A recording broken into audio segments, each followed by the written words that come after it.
"Keep the change," Gabriel sneered, his voice a low, gravelly rasp that demanded absolute submission. He tossed a single, crumpled $1 bill onto the sticky Formica table, the faded portrait of George Washington, immediately soaking up a puddle of spilled black coffee. It was an insult, a calculated, deliberate humiliation meant to remind her that in this dark, unforgiving city, he was an untouchable king, and she was nothing more than the dirt beneath his custom-tailored Italian leather shoes. But as the diner door swung shut behind his imposing frame, Natalie didn't cry. She didn't cower. She picked up the sodden bill, her knuckles turning bone white. Breathing heavily, she burst through the swinging diner doors into the freezing rain, determined to prove that her dignity was not for sale. The neon sign outside the Starlight Diner flickered with a persistent, annoying hum, casting a sickly, intermittent red glow across the rain-slicked pavement. It was 2 a.m. on a Tuesday, the hour when the city's underbelly crawled out from the shadows to seek refuge in cheap coffee and greasy food. Inside, the air was thick with the scent of old frying oil, scorched percolator coffee, and the stale despair of the graveyard shift. Natalie stood behind the scratched linoleum counter, a damp rag clutched in her right hand, her shoulders aching with the familiar grinding exhaustion that had become the background music of her life. She was 24, but the harsh, overhead fluorescent lights caught the faint, premature lines of worry etched around her deep brown eyes. Her uniform, a faded blue dress with a white apron, felt heavy, clinging to her tired frame. She wiped down the counter mechanically, her mind drifting to the stack of past-due medical bills sitting on her cramped kitchen table back home. The bell above the heavy glass door chimed, a sharp, innocent sound that starkly contrasted with the sudden, suffocating shift in the diner's atmosphere. The ambient noise, the clatter of silverware, the low hum of conversation from the 3 truckers in the corner booth, the sizzling of bacon on the grill vanished instantly. It was as if the air itself had been sucked out of the room. Natalie looked up from the counter, her rag freezing in mid-circle. He walked in like he owned the building, the street outside, and the very air they were all breathing. Gabriel. Even those who didn't know his face knew the aura of pure, unadulterated danger that radiated from him. He was dressed in a midnight black suit that fit his broad shoulders perfectly, the fabric absorbing the harsh diner light rather than reflecting it. His dark hair was slicked back, his jawline sharp and unyielding, and his eyes, a piercing, cold shade of gray, swept the room with the casual disdain of a predator surveying a field of mice. He wasn't alone. 2 men, built like brick walls and wearing poorly concealed shoulder holsters beneath their heavy trench coats, flanked him. They moved in perfect, terrifying synchronization with their boss. The truckers in the corner abruptly stopped eating. One by one, they threw crumpled bills onto their table, kept their heads down, and scurried out the side exit, desperate to avoid making eye contact. Within 60 seconds, the Starlight Diner was empty of customers, leaving only Natalie, the terrified line cook hiding in the back, and Gabriel's trio. Gabriel chose the center booth, sliding into the red vinyl seat with a slow, deliberate grace. He didn't look at a menu. He simply stared at the counter, waiting. Natalie swallowed hard, the dryness in her throat feeling like sandpaper. Her heart hammered a frantic rhythm against her ribs, but years of surviving in a rough neighborhood had taught her one ironclad rule: never show fear to a dog that's ready to bite. She grabbed a fresh order pad, pulled a pen from her apron pocket, and walked around the counter. Her steps were measured, forcing a calm she absolutely did not feel.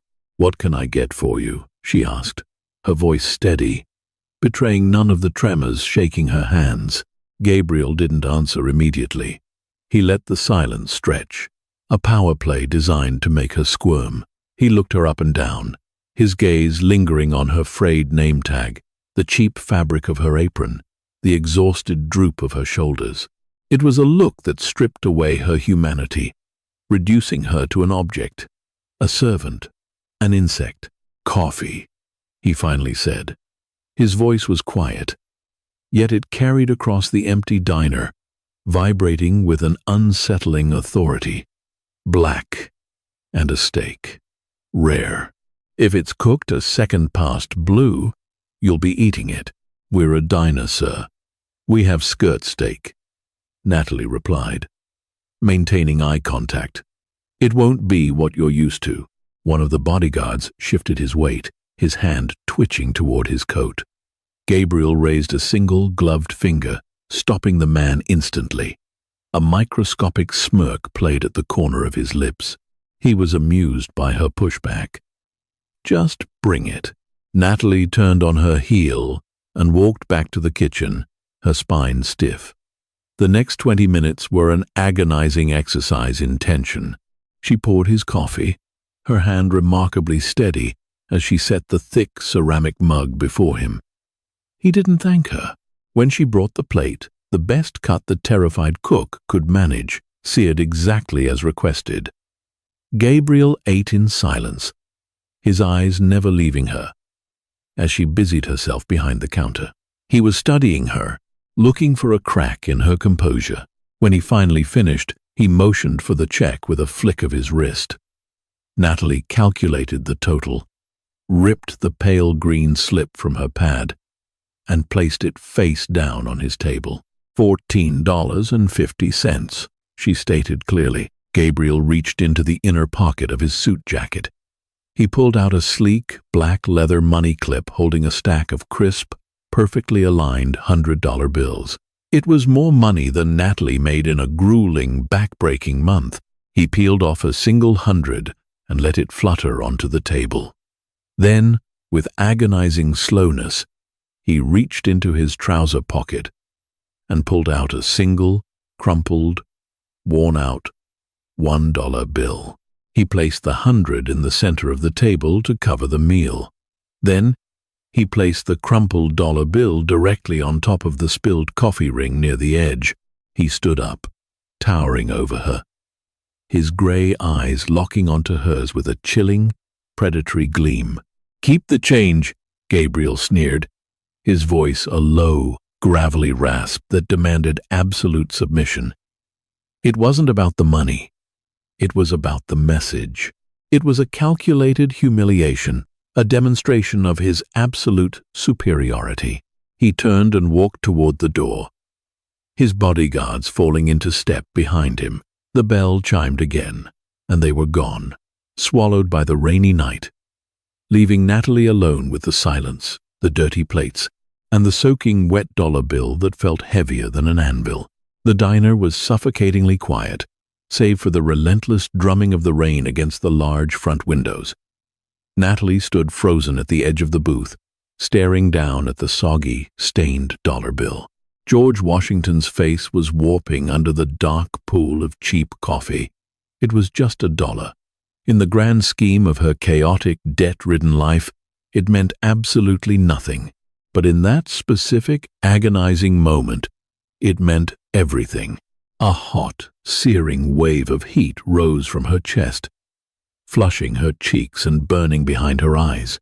It was a profound, deeply rooted anger, not just at Gabriel, but at the entire cruel architecture of a world that allowed men like him to treat women like her as disposable trash.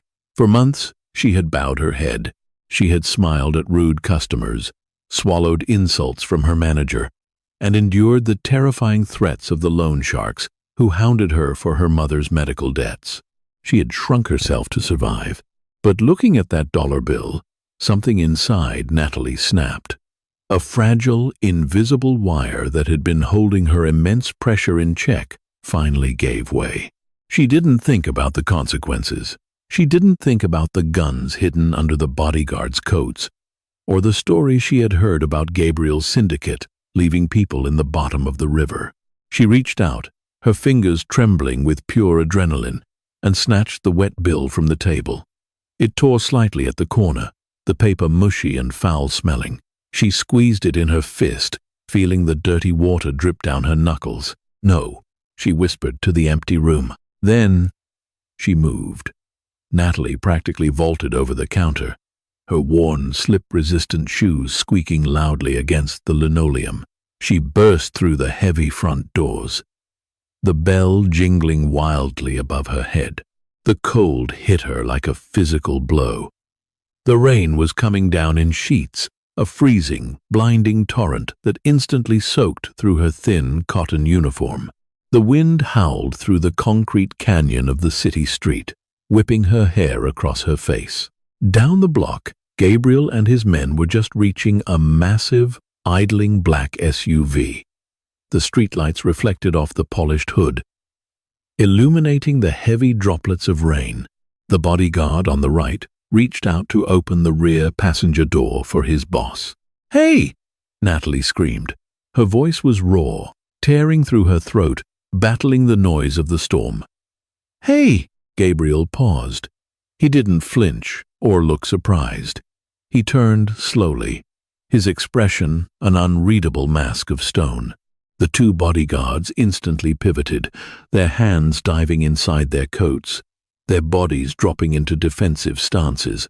Natalie didn't slow down. She ran down the sidewalk, her shoes splashing heavily in the deep puddles, her breath coming in ragged, visible gasps of white mist. She closed the distance, her eyes locked onto Gabriel's. The rain plastered her uniform to her skin, and she was shivering uncontrollably. But the fire in her eyes was hot enough to burn through steel. She reached the vehicle just as the larger bodyguard stepped forward, raising a massive hand to shove her back. "Back off, lady!" he barked, his voice menacing. Natalie didn't even acknowledge him. She ducked beneath his outstretched arm with a surprising agility born of pure, desperate rage. She stopped less than 2 feet from Gabriel. Up close, the sheer size of the man was overwhelming, but she refused to look down. She tilted her chin up, meeting his cold gray eyes without a single blink. The silence between them seemed to stretch for an eternity, thick and electric, entirely separate from the chaotic storm raging around them. Gabriel looked at her, his head tilted a fraction of an inch to the side. There was a flicker of something in his eyes, confusion, curiosity. He was a man who lived his entire life insulated by fear. People ran away from him. They begged. They cowered. No one, absolutely no one, ran toward him in the pouring rain. Natalie raised her clenched fist. Her hand was shaking violently, but her grip was like iron. She slowly opened her fingers, revealing the ruined, coffee-stained dollar bill resting on her palm. "You made a mistake," Natalie said. Her voice trembled, not from fear, but from the overwhelming force of her anger. She took one step closer, invading his personal space, smelling the expensive cologne and wet wool of his suit. She didn't hand it to him. She didn't drop it. She reached out and aggressively slapped the wet dollar bill flat against the center of his immaculate, custom-tailored chest. The damp paper clung to the expensive dark fabric, leaving a murky brown stain. "I serve food," Natalie said, her voice cutting through the sound of the rain like a serrated knife. "I don't serve my dignity on a platter for you to step on. You need this dollar more than I do, because you are completely bankrupt inside." The bodyguards lunged forward, their faces twisted in fury at the disrespect shown to their boss. "You stupid bee," one of them snarled, his hand gripping the butt of his weapon. "Stop," Gabriel commanded. The single word was spoken softly, almost a whisper, but it carried absolute, terrifying authority. The bodyguards froze instantly, stepping back but remaining coiled like springs. Gabriel looked down at the ruined dollar bill clinging to his chest, then back up at the soaked, shivering waitress standing defiantly before him. He didn't yell. He didn't strike her. The absolute lack of a violent reaction was somehow more terrifying than if he had drawn a gun. He slowly reached up with a leather-gloved hand, and peeled the wet dollar off his suit. He looked at her, truly looked at her, for a long, silent moment. The sneer was gone. "Go back inside," he said quietly, "before you catch your death." Natalie held his gaze for one more second, refusing to be the first to look away. Then she turned her back on the most dangerous man in the city and walked away. She didn't run. She walked with deliberate, agonizingly slow steps back toward the neon glow of the diner, leaving Gabriel standing in the pouring rain, holding a crumpled piece of trash. The penthouse suite of the Obsidian Tower was a fortress of glass, steel, and suffocating silence, high above the city's grime. The only sound was the faint, rhythmic ticking of a vintage grandfather clock in the corner of Gabriel's sprawling office. The room smelled of old leather, expensive scotch, and power. Gabriel sat behind a massive, dark mahogany desk, the city skyline sprawling behind him like a kingdom of glittering jewels. But his eyes were not on the empire he ruled. His gaze was entirely focused on the center of his immaculate leather desk blotter. There, perfectly flattened and dried, sat the stained, wrinkled $1 bill. For 3 days, it had sat there. It was a chaotic anomaly in an otherwise perfectly ordered world. Gabriel was a man of meticulous control.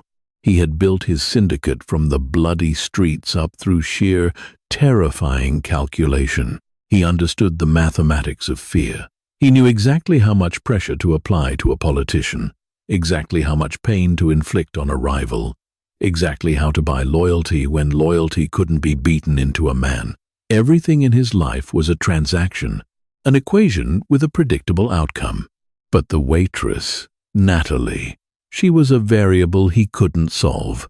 He leaned back in his leather chair, swirling the amber liquid in his crystal glass. He closed his eyes, and the scene replayed in his mind with hyper-realistic clarity. The freezing rain, the smell of cheap coffee, the way her thin frame had shaken violently from the cold. Yet her eyes had burned with an intensity that rivaled a supernova. "You need this dollar more than I do, because you are completely bankrupt inside." The words had echoed in his head relentlessly. Men had been tortured for days without daring to speak to him with a fraction of that disrespect. He had killed men for looking at him with the wrong kind of shadow in their eyes. Yet, when she had slapped that wet paper against his chest, he hadn't felt the familiar, cold surge of homicidal rage. He had felt something entirely foreign. Profound, staggering shock, followed by an undeniable, infuriating spark of respect. A soft knock broke the silence. The heavy oak doors swung open, and Marcus, Gabriel's most trusted lieutenant, stepped into the cavernous room. Marcus was a man carved from granite, a pragmatist who handled the brutal day-to-day operations of the syndicate. "You asked for the file, boss," Marcus said, his voice a low rumble. He approached the desk and laid a thin manila folder beside the dried dollar bill.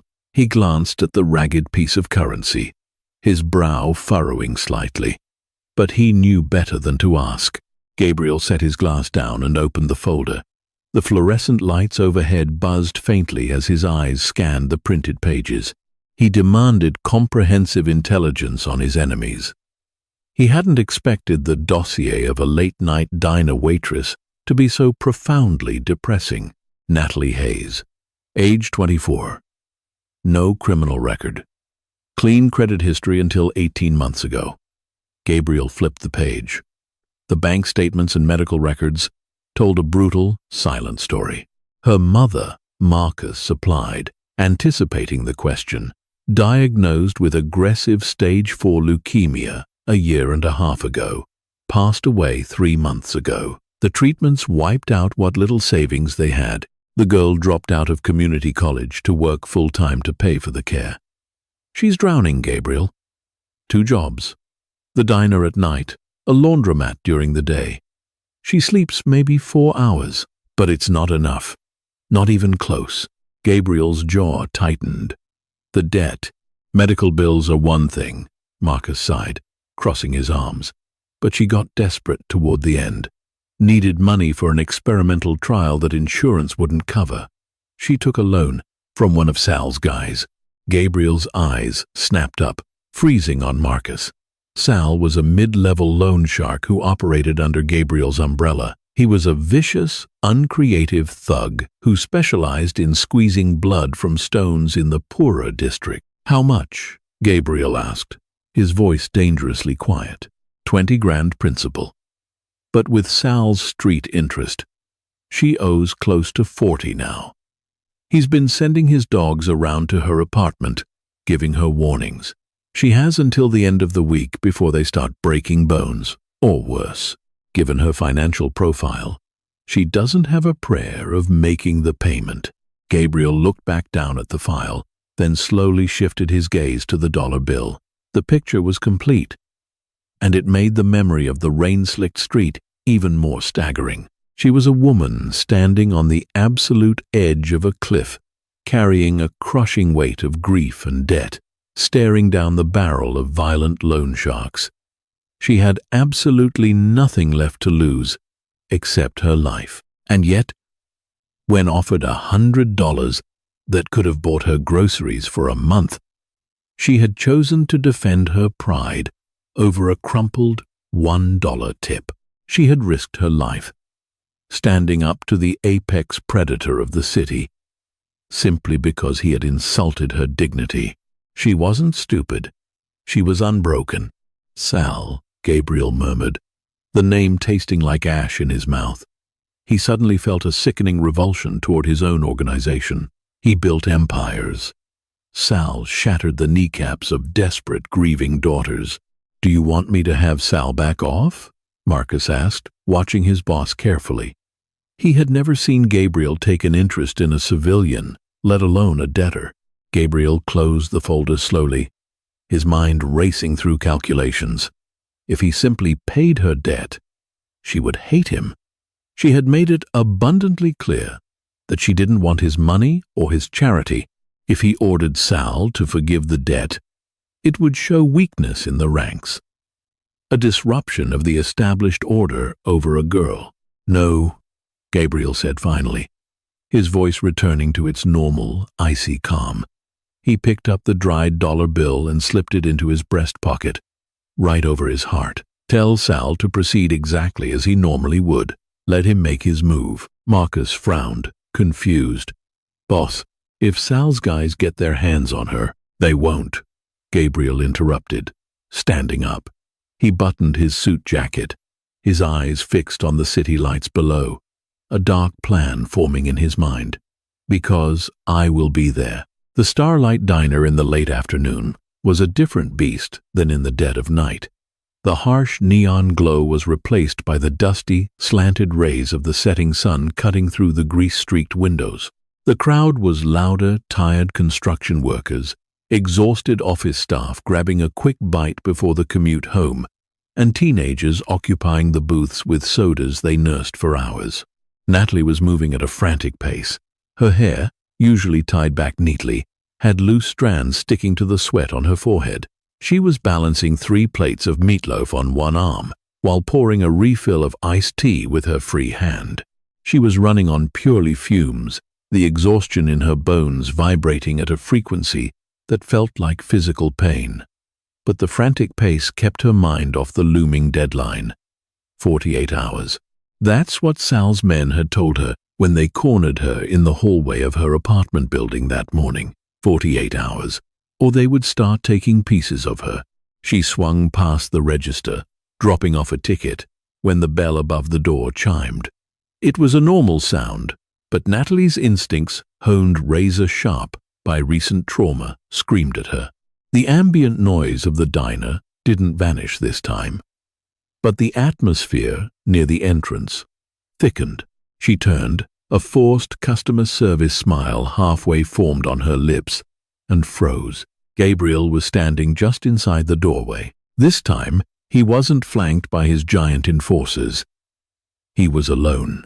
He wore a charcoal gray suit, tailored to lethal perfection. completely out of place against the backdrop of cracked vinyl and faded formica.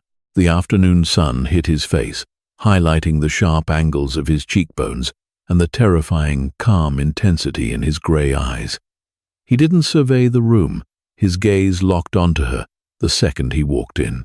Panic, hot and suffocating, spiked in Natalie's chest. He's back. He's going to kill me for what I did. She instinctively took a half step backward, her knuckles whitening as she gripped the metal edge of the counter. Gabriel didn't approach aggressively. He walked with a measured, predatory slowness, making his way to the only empty stool at the far end of the counter, Natalie's assigned section. He sat down, placed his large hands flat on the counter, and waited. Natalie took a deep breath, forcing the trembling out of her limbs. She couldn't run. She had nowhere to go. She grabbed a damp rag and a fresh pot of coffee, walking down the length of the counter until she stood directly across from him. She didn't speak. She just wiped the surface in front of him, keeping the barrier between them. "The meatloaf smells burnt," Gabriel said casually, his voice low enough that only she could hear. "Then I suggest you order the chicken, sir," Natalie replied, keeping her eyes focused on her hands. Her voice was steady, a desperate facade of bravery. Gabriel heard thad, circles under her eyes, the slight tremor in her fingers as she finally looked up to pour his coffee. He remembered the file. He knew exactly the hell she was living in, yet here she was, standing her ground against a man who could end her life with a phone call. "I didn't come for the food, Natalie," he said.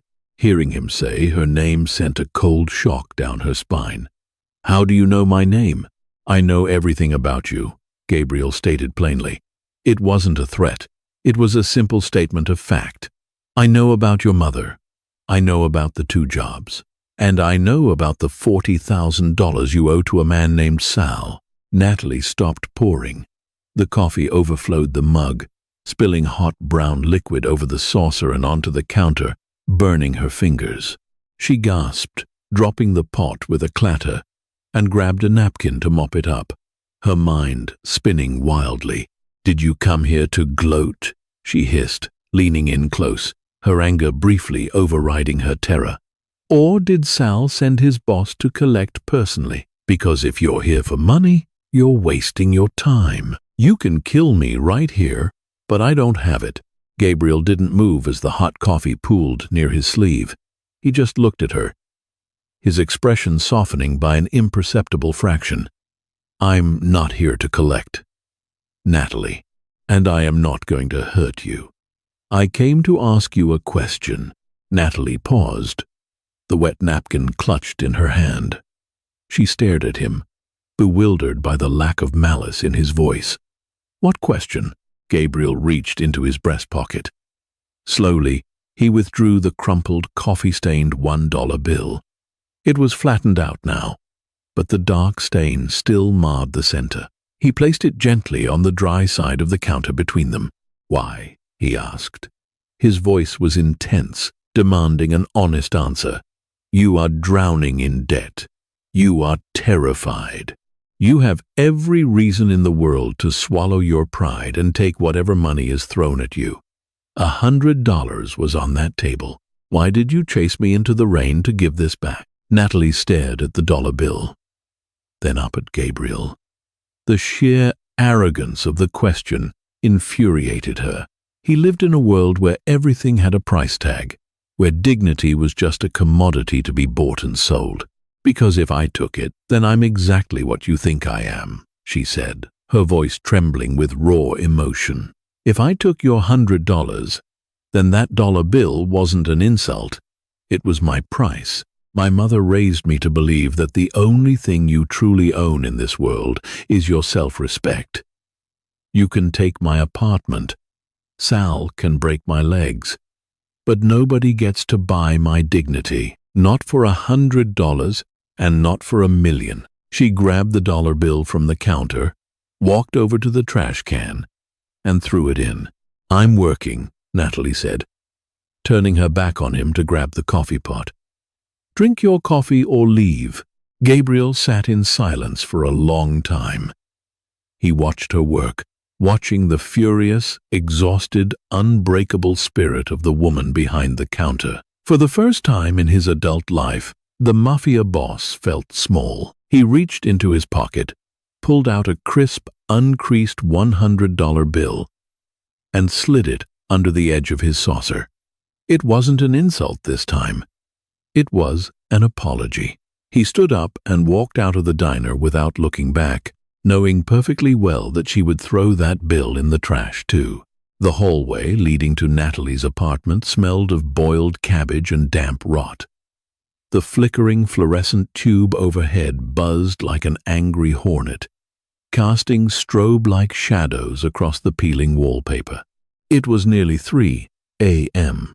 Her shift at the diner had ended an hour ago, but her feet felt like lead weights encased in concrete. As she trudged up the 3 flights of stairs, she fumbled with her keys, her vision blurring at the edges from sheer exhaustion. All she wanted was to fall onto her sagging mattress and sleep for 100 years, escaping the relentless pressure cooker her life had become. She slid the key into the deadbolt and turned it. It didn't catch. Natalie froze. The door was already unlocked. The frame around the lock was splintered. The cheap wood cracked. Her breath hitched in her throat. Every survival instinct screamed at her to turn around and run back down the stairs, out into the street. But this was her home. Everything she had left in the world, her mother's photographs, her meager savings, her sanctuary was inside. Slowly, her heart hammering against her ribs like a trapped bird, she pushed the door open. The apartment had been destroyed. It wasn't just a search. It was a deliberate, violent message. The small sofa had been slashed, its cheap foam stuffing spilling out like guts. The small television was smashed on the floor. The drawers of her dresser had been pulled out and dumped, her clothes scattered and trampled. But the worst part was the kitchen. The small, fragile urn holding her mother's ashes, which normally sat on the windowsill, had been knocked to the linoleum floor. The lid was off, a small mound of grey ash dusting the cheap tiles. Natalie let out a choked, devastated sob.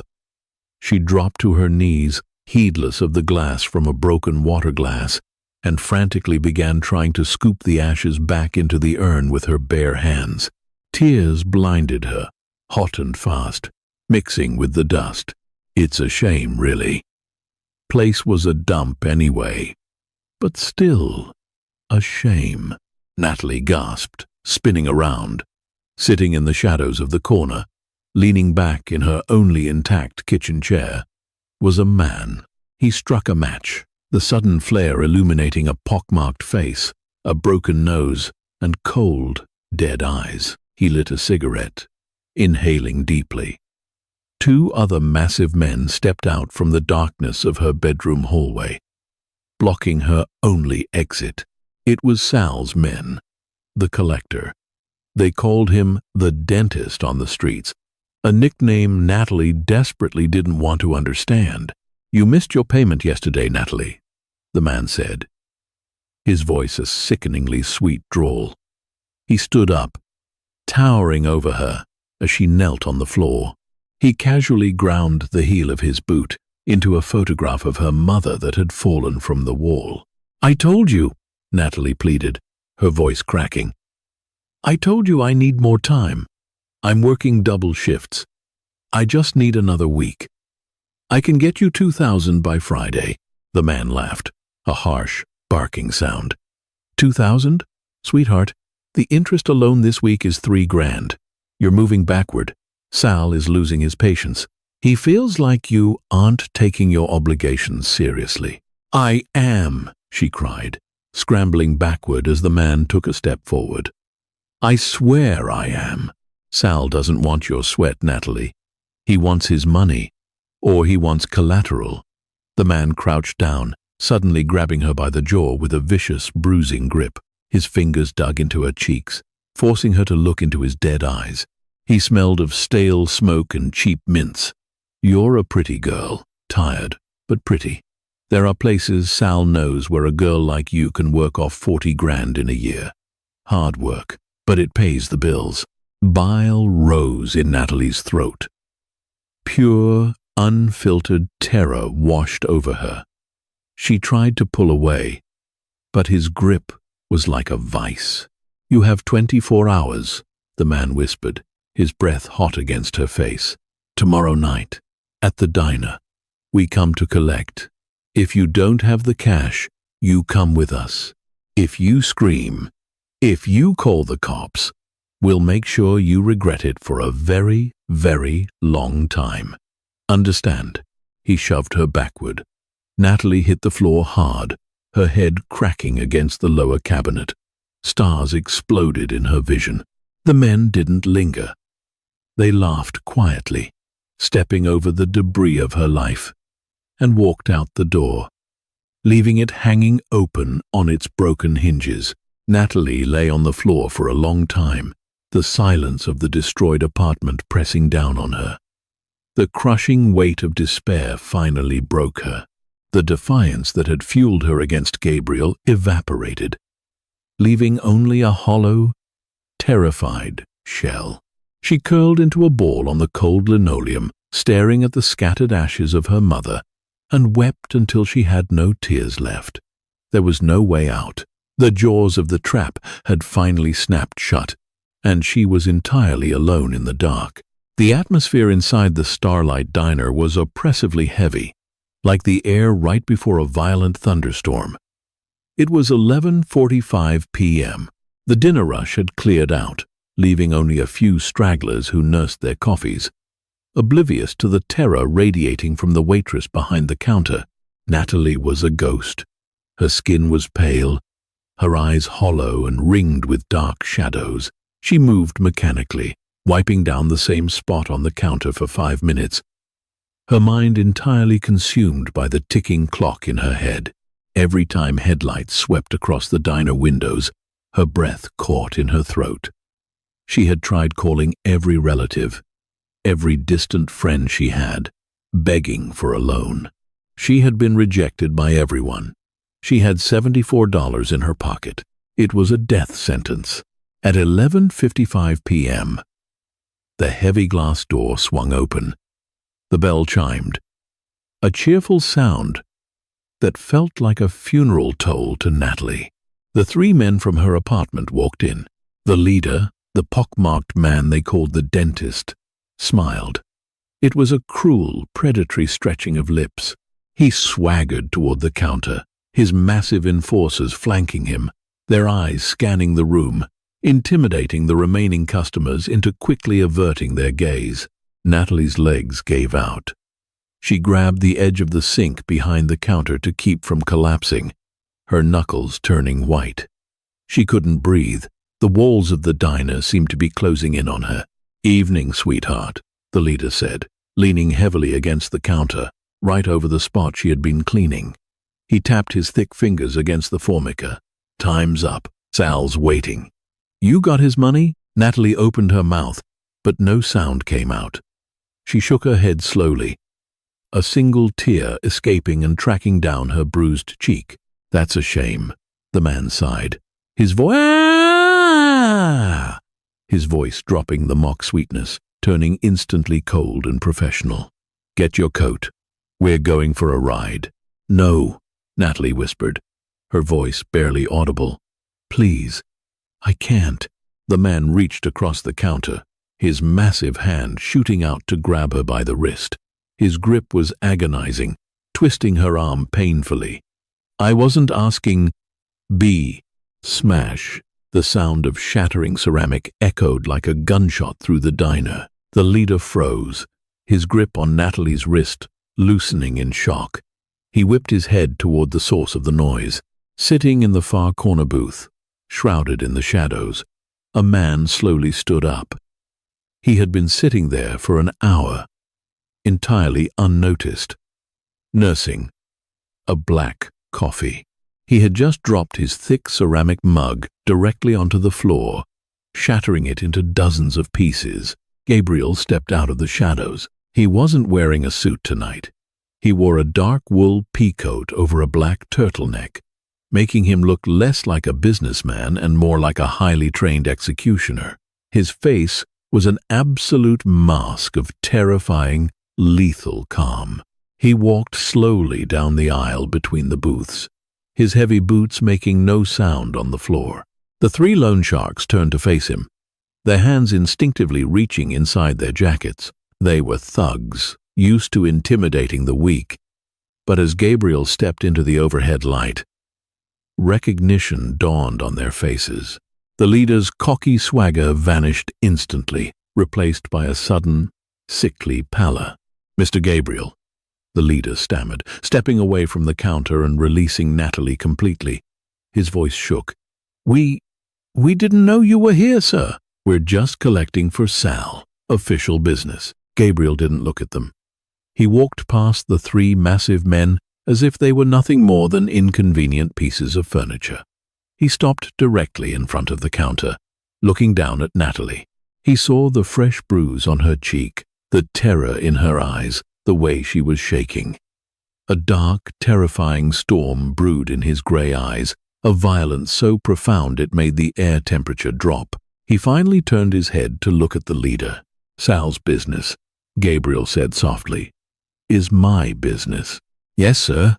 The leader swallowed hard, sweat beading on his forehead despite the drafty diner. "The girl owes 40 grand. We're just bringing her in to work it off. Orders." "The girl," Gabriel said, taking a slow step toward the man, his voice dropping to a register that vibrated in the floorboards, "owes nothing." The leader blinked, confused and terrified. "But, sir—" "The debt," I said, Gabriel interrupted, stepping so close that he towered over the thug. "She owes nothing. The debt is erased. Sal is to never speak her name, think her name, or walk down a street where she breathes. If I ever see your faces within a 10-mile radius of this diner or her apartment, I will personally ensure that your families receive you in very small, unmarked boxes." The silence that followed was absolute. The three enforcers stood frozen, the blood draining from their faces. They weren't dealing with a rival. They were dealing with the god of their underworld, and he had just pronounced a decree. "Do you understand me?" Gabriel whispered. "Yes, sir," the leader croaked, terrified to even make eye contact. "It's done. Debt is cleared. We're gone." Gabriel didn't say another word. He simply stared at them until they slowly backed away, turned, and practically sprinted out the front door, the bell jingling frantically in their wake. The diner was silent again. Gabriel turned back to the counter.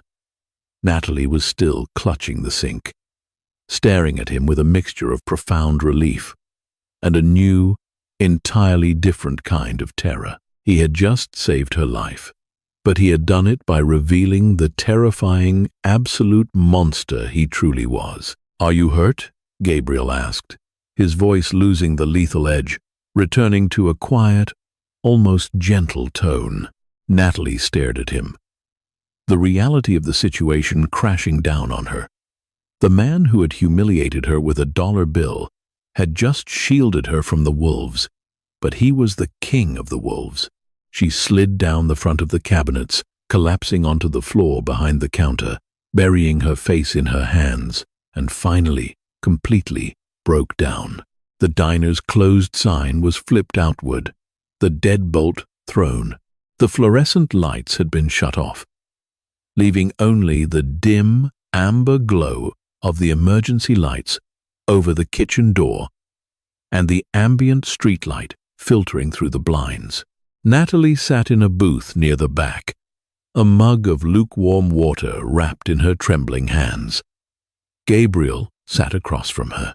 He had taken off his peacoat, looking strangely human in his dark turtleneck, though the aura of danger never fully left him. He had poured her the water, locked the doors, and sat in silence, waiting for the shock to subside. "Why?" Natalie finally spoke. Her voice was raspy, exhausted. She looked up, her brown eyes meeting his gray ones. The terror had faded, replaced by a complex, swirling anger. "Why did you do that?" "You needed help," Gabriel said simply. "I didn't ask for your help," she snapped, a sudden spark of her old fire returning. She slammed her mug down on the table. "Do you think this makes you a hero? You sweep in and save the poor, helpless waitress from the big bad loan sharks?" Gabriel didn't flinch. He absorbed her anger quietly. "I think it makes you alive." "They work for you," Natalie cried, her voice cracking with indignation. "Don't sit there and act like a savior. Sal is your man.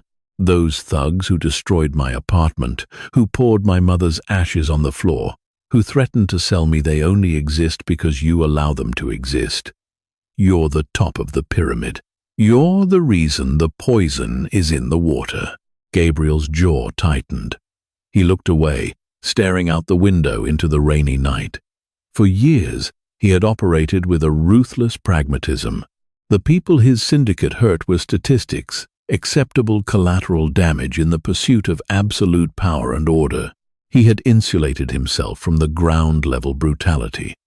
But hearing it from her, seeing the bruise on her cheek, knowing the terror she had endured, the insulation cracked. "I built an empire to ensure I would never be a victim again," Gabriel said, his voice unusually raw. He looked back at her, a rare vulnerability flashing in his eyes. "When I was young, the streets took everything from me. I swore I would become the monster, so no monster could ever touch me. I control the chaos." "You don't control it," Natalie argued, her voice dropping to an urgent whisper. "You just organize it. You direct the suffering at people like me so you don't have to feel it yourself." The silence stretched between them, heavy and uncomfortable. It was the most honest conversation Gabriel had engaged in for a decade. He was surrounded by sycophants, killers, and terrified subordinates. No one spoke the truth to him. No one dared. But this woman, with absolutely nothing to her name, sat across from him and dismantled the moral foundation of his entire life with a few sentences. "I cleared your debt," Gabriel finally said, changing the subject, unable to defend the indefensible. "You are free. Sal will never touch you. You can quit this place. Go back to school." "I don't want your charity," Natalie said firmly. "I told you that. I'll pay you back. Every penny." Gabriel let out a short, humorless laugh. "Natalie, it's $40,000. You can't pay that back." "Watch me," she replied, her chin jutting out with that familiar, stubborn pride. "I don't owe Sal anymore, but I owe you, and I will not be owned by a mafia boss. I'll work 3 jobs. I'll pay you $100 a month for the rest of my life if I have to, but I will not be your pet project." Gabriel leaned forward, resting his elbows on the table. He looked at her with a profound, unmasked admiration. She was beaten down, bruised, and exhausted, yet she possessed a strength he had never encountered in the boardrooms or the back alleys. She wasn't just surviving, she was fiercely protecting her soul. "I don't want your money," Gabriel said softly. "Then what do you want?" she demanded, exasperated. "Men like you don't do favors. There's always a price." "What is it?" Gabriel looked at her for a long time. He thought about the dollar bill in his pocket. He thought about the absolute emptiness of his penthouse suite, the paranoia that ruled his life, the bloody legacy he was building. He looked at the bruised, beautiful, fiercely proud woman sitting across from him, and he realized, with a terrifying clarity, exactly what he wanted. "I want you to show me," Gabriel said, his voice barely a whisper, "how you can look at the world, see how ugly and cruel it is, and still refuse to let it corrupt you. I want you to show me how you kept your dignity when everything else was stripped away." Natalie stared at him, stunned into silence. The predatory king of the underworld wasn't asking for submission, or money, or a favor. He was looking at her like a drowning man looking at a lighthouse. He was asking for redemption. Before she could form a reply, the heavy glass of the diner's front window exploded inward. The sound was deafening. A catastrophic shattering of thick glass, followed immediately by the rapid, staccato crack, crack, crack of automatic gunfire. Time seemed to slow down into microscopic fractions of a second. Gabriel didn't think. Instinct, honed by decades of violence, took over instantly. Before the first bullet even struck the vinyl of the booth, he was moving. He lunged across the table, grabbing Natalie by the shoulders, and viciously tackled her to the sticky floor, shielding her body entirely with his own. The diner disintegrated around them. The booths were shredded, stuffing and vinyl exploding into the air like macabre confetti. The coffee urns behind the counter ruptured, sending geysers of scalding liquid spraying across the room. The air instantly filled with the acrid, burning smell of cordite and pulverized concrete. "Keep your head down!" Gabriel roared over the deafening noise, his heavy body pressing her flat against the floorboards. Natalie was paralyzed with terror, her hands covering her ears, screaming silently as the world ended above her. Shards of glass rained down on Gabriel's back, cutting into his coat. Gabriel's mind raced. This wasn't Sal. Sal wouldn't dare. This was an orchestrated hit, showing weakness, spending time alone in a diner, protecting a civilian, it had been noticed.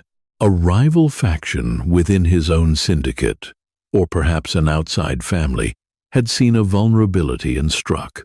He was isolated, without his guards, trapped in a glass box. The gunfire paused as the shooters outside reloaded. "Move!" Gabriel barked. He grabbed her arm, hauling her up into a low crouch, behind the kitchen counter. "Now!" They scrambled across the floor, slipping on spilled coffee and broken glass. Another volley of bullets ripped through the diner, just as they dove over the low wooden swinging door, crashing hard onto the greasy kitchen tiles. Heavy metal pots and pans absorbed the impacts above them, ringing out like chaotic church bells. Gabriel drew a heavy, matte black pistol from a concealed holster at the small of his back. He checked the magazine with terrifying efficiency. "Stay here," he ordered, his eyes locked onto the kitchen entrance. "Do not move until I come back for you." "Gabriel, no!" Natalie grabbed his arm, her eyes wide with panic. "There are too many of them." He looked down at her hand gripping his sleeve, then up at her face. In the midst of the gunfire and chaos, he offered her a tight, fierce smile. "I'm the monster. Remember? They should be running." He broke her grip and moved to the edge of the counter, peering out into the ruined dining area. Two men in dark clothes had stepped through the shattered front window, assault rifles raised, sweeping the room. Gabriel didn't hesitate. He stood up smoothly, his arm extended, and fired twice. Two deafening cracks echoed in the small space. Both men dropped instantly, neutralized with lethal, surgical precision. But there were more outside. Headlights flared from the street, and a heavy vehicle rammed the side of the diner, buckling the wall and sending a shower of plaster over the kitchen. "We can't stay here," Gabriel shouted, running back to Natalie. He grabbed her hand, pulling her to her feet. The back alley exit. "Go!" They ran through the cramped kitchen, navigating past the industrial ovens and deep fryers. Gabriel kicked open the heavy metal fire door, pushing Natalie out into the dark, rain-swept alley just as a fresh wave of bullets tore through the kitchen door behind them. The alley was narrow, filled with dumpsters and rotting garbage. "Run toward the avenue," Gabriel ordered, turning back to fire, suppressing shots into the diner. Natalie ran, her lungs burning, her worn shoes slipping on the wet asphalt. She looked back over her shoulder, just in time to see a third gunman emerge from the side alley, raising his weapon toward Gabriel's exposed back. "Gabriel! Behind you!" she screamed. Gabriel tried to pivot, but the wet ground betrayed him. He slipped, his shot going wide. The gunman smiled, his finger tightening on the trigger. Natalie didn't think. The sheer instinct to protect the man who had protected her overrode her terror. She grabbed a heavy metal trash can lid from the ground and hurled it with all her strength like a chaotic frisbee. It sailed through the rain and smashed directly into the gunman's face, throwing off his aim. The bullet struck the brick wall inches from Gabriel's head. Gabriel immediately recovered, firing a single fatal shot, neutralizing the threat. He turned to Natalie, chest heaving, his eyes wide with disbelief. She stood 20 feet away, shivering, her hands empty, having just saved the life of the most dangerous man in the city with a piece of garbage. The wail of police sirens suddenly cut through the night, approaching rapidly from all directions. The ambush was over. The surviving attackers would scatter. Gabriel walked slowly toward her, holstering his weapon. He was bleeding from a shallow cut on his forehead, the rain washing the blood down his face. He stopped in front of her. The adrenaline was fading, leaving them both completely exhausted, standing in a dirty alley behind the ruined remains of her livelihood. He reached out, his hand shaking slightly for the first time in his life, and gently wiped a streak of grease and plaster from her cheek. "You threw a trash can lid at a man with an assault rifle," Gabriel said, his voice a mixture of awe and disbelief. "He was going to shoot you," Natalie said simply, her breathing ragged. She looked up at him, the rain pasting her hair to her face. "I guess we're even now." Gabriel looked at her, truly seeing her. He didn't see a waitress. He didn't see a debtor. He saw an equal. He saw the only person in his entire violent world who had looked past the monster and decided he was worth saving. "No," Gabriel whispered, pulling her gently into his chest, wrapping his arms around her shivering frame to shield her from the cold. "We're just getting started." The morning sun broke through the heavy storm clouds, casting a harsh, unforgiving light on the wreckage of the Starlight Diner. Yellow police tape fluttered in the crisp breeze, cordoning off the shattered glass, bullet-pocked walls, and ruined booths. Gabriel stood on the sidewalk across the street, his hands shoved deep into the pockets of his overcoat. He had spent the entire night securing his territory, ruthlessly rooting out the faction that had ordered the hit, and ensuring that no one, absolutely no one, would ever dare look in Natalie's direction again. He had consolidated his power, solidifying his reign as the undisputed king. But looking at the destroyed diner, the victory tasted like ash. He had won the war, but he was staring at the undeniable proof of his own toxicity. This was her world. This was where she earned her meager living, where she fought her quiet, desperate battles. And his presence had brought a hurricane of violence that destroyed it in seconds. He heard footsteps behind him. Natalie walked up, holding 2 paper cups of coffee from a bodega down the street. She was wearing a borrowed sweater, her arm bandaged where a piece of flying glass had grazed her. But she walked with a steady, grounded strength. She handed him a cup without a word and stood beside him, looking at the ruins. "I'm sorry," Gabriel said quietly, his eyes fixed on the collapsed neon sign. It was the first time in 20 years he had apologized to anyone. "I brought my world into yours. I destroyed your livelihood." Natalie took a sip of her coffee, the steam rising in the cool morning air. It was a terrible job anyway.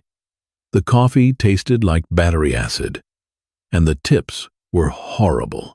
She looked at him out of the corner of her eye. Fictional cinematic stories every week.